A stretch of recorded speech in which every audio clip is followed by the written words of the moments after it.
Manuele Lanzone Acquarea Vicenza in 1, Andrea Cescutti Arca Team in 2, Victor Sandro Antares in 3, Piergiulio Bressan Veneto Banca Montebelluna in 4 e lui davanti in 28,39 nei primi 50.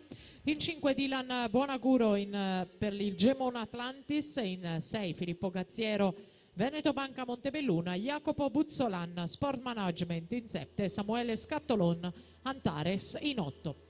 Siamo quasi al passaggio di metà gara con Piergiulio Bassan, classe 2002. Siamo con la categoria ragazzi primo anno in acqua, vira in testa in 1.00.37.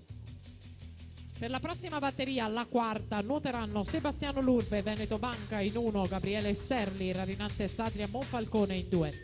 In 3 Sebastiano Previero, Team Lombardia, in 4 Michele Malijevic, Idros.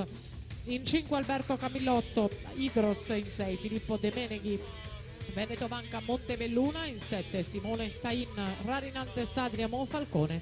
Nuoterà in 8 Leonardo Zanotto, Cinta Sport Vicenza.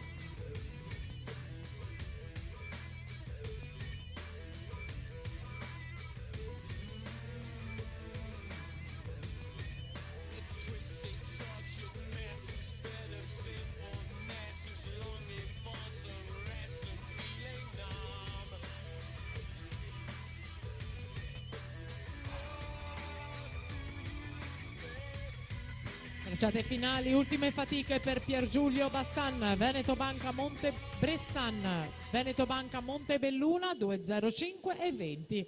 Per lui la testa della classifica provvisoria.